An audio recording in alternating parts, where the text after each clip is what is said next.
I was told that your father's been killed. He was the owner of one of the hottest bars in New York. Everybody who met Felix loved Felix. He was a remarkable guy. He had had his eye socket fractured, his ribs broken, his neck crushed. I'll never forget these words when he told me that. Things were just coming up left and right. The mafia showed up and they burned down the club. It seemed like it was them trying to break into the safe. Maybe there was somebody that still held the grudge. He said, "That bitch gave me up."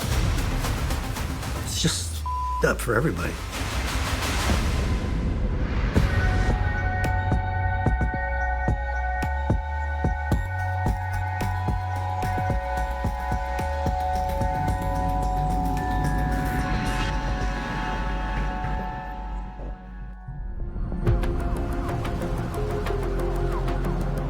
The Upper East Side of Manhattan is known for its quiet streets, world-class museums, and the area's crown jewel, Central Park. It's also one of the wealthiest and high-profile neighborhoods in the city. So when a crime happens here, people take notice. Like in 2009, when a 90-year-old Holocaust survivor, Felix Brinkman, was found savagely murdered in his apartment. And the investigation into his death turned out to be anything but ordinary. The 19th precinct, I always say, is the Mount Everest of money. So you get a lot of people that come in from other areas to do crimes in the 19th precinct. That day, I was working 4 to 1 shift. That's 4 p.m. to 1 a.m. We get a phone call. The call came regarding an apartment on East 65th Street on the Upper East Side of Manhattan. The people that Felix Brinkman worked with hadn't been able to get in contact with him. He was still working into his 90s, still showing up for a job every day. So they did what's called a wellness check. The super that lived in the building made entry into the apartment. When they entered, they found that he was deceased inside. Somebody did a lot of damage to him.